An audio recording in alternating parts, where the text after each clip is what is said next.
Šimšir je ukrasna biljka u mnogim vrtovima i parkovima. Prije 2 godine zabilježeni su prvi napadi agresivne gusjenice azijskog moljca koja gotovo u potpunosti preko noći ogoli grm. Odgovore na pitanja što su to invazivne vrste, koje su najčešće te kako od njih obraniti naše biljke, potražili smo na Hrvatskom šumarskom institutu. Šimširov moljac jaja odlaže s donje strane lista šimširova grma, a iz njih se izlegu zeleno-žute gusjenice s crnom glavom. Mlade gusjenice hrane se samo gornjom stranom lista, dok starije proštiru sve, lišće, izbojke i koru, što uzrokuje potpuni gubitak listova šimšira. Gusjenice su vrlo proždrljive. Samo jedna za svog razvoja može pojesti do 45 listova, a kako ih na jednom grmu može biti i do nekoliko stotina, ukrasna živica šimšira može nestati doslovno preko noći. Njegova je karakteristika što ima prvo 3 generacije godišnje, to znači da se gusjenice, one koje čini štetu, javljaju 3 puta godišnje. Ima široko dostupnog domaćina, to je šimšir koji je prisutan gotovo u svakom vrstu i nema apsolutno ni jednog prirodnog neprijatelja. Znači čak ga niti ptice ne jedu jer oni imaju gusjenice neku gorčinu u sebi koju ptice ne mogu jesti. Leptir šimširov moljac strana je invazivna vrsta podrijetlom iz Azije. U Europi je prvi put primijećen 2006. godine, vjerojatno unesen na sadnicama šimšira iz Kine. Kod nas su pojavu tog štetnika etnomolozi zabilježili prije 2 godine. Invazivna vrsta kukca je ona vrsta koja je došla u novo područje. Kod nas je to najčešće znači u Europi, pa tako i u Hrvatskoj su to uglavnom najvećim brojem vrste iz Azije i Sjeverne Amerike. I kad je došlo u novo područje, ona tu ima biljku domaćina, kad govorimo o kukcima, na kojoj se hrani, koja je široko dostupna. Ima povoljne klimatske uvjete u kojima može znači uspostaviti svoju populaciju i ono što je najvažnije, nema nikakvog prirodnog neprijatelja.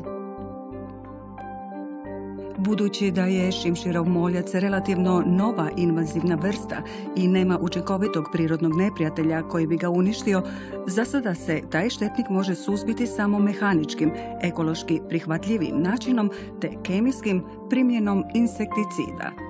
U Hrvatskoj ima više od 100-tinjak invazivnih vrsta kukaca koje opasno ugrožavaju naš šumski biljni svijet. Azijska strizibuba je jedna od njih. Tu se radi o vrlo velikom kukcu, znači velikom kukcu koji je napada zdrava stabla. Jako je polifagna, znači ima veliki broj domaćina, pogotovo bjelogorična, od agruma do pitomoga kestena, uglavnom listopadne vrste, koja je unesena u Europu isto tako sa paletama sa drvnim materijalom i koja je nađena prošle godine na području Turnje i na području Rugvice. I za nju se moraju primijeniti stroge mjere eradikacije, znači izuzetno je opasan kukac i može učiniti velike štete i uzrokuje slušenje zdravih stabala. Veliku štetu nanosi i nametnik kestenova osa šiškarica. Ona naime uzrokuje razne deformacije na listu kestena što smanjuje urod i do 80%. Za razliku od šišmirovog moljca i azijske strizibube, ovaj štetnik ima svog prirodnog neprijatelja.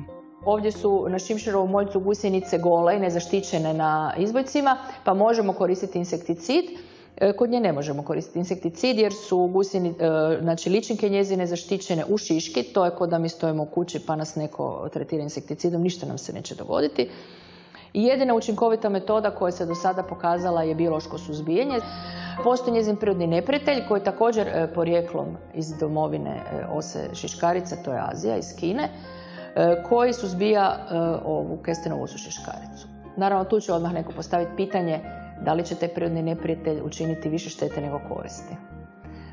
Ono što mogu reći je da neće, jer smo i mi našim znanstvenim istraživanjima, a i kolege dugogodišnjim istraživanjima, kolege u Japanu, u Italiji, u Americi dokazali da je taj prirodni neprijatelj specifičan, znači da napada isključivo i jedino kestenovu osu šiškaricu, da ne može preći na jednu drugu vrstu i da ne može hibridizirati, znači križiti se sa nikakvim našim autohtonim vrstama parazitoida.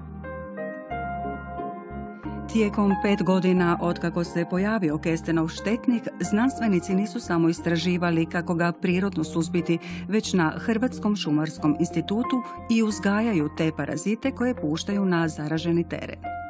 Ono što je najznačajnije je da prirodni neprijatelj smanjuje štetnost kestenove osuše škarice na podnošljivu razinu, to je prag ispod 30%, znači rekli smo da je 100% šteta, znači na kestenima zbog uroda, a u praksi je to se pokazalo da smanjuje i štetnost i na ispod 1%, znači da se potpuno vraća urod kestena i on dalje, znači u sljedećim godinama održava tu ravnotežu, znači da više ne dolazi regulira populaciju, ne dolazi do premnoženja kestenove ose i ne dolazi do ponovnih šteta. Nažalost, u budućnosti zbog klimatskih promjena, porasta trgovine i transporta, novih invazivnih vrsta bit će sve više. Zato su istraživanja i nove spoznaje o tome kako ih suzbiti itekako važne za očuvanje biološke raznolikosti našeg staništa.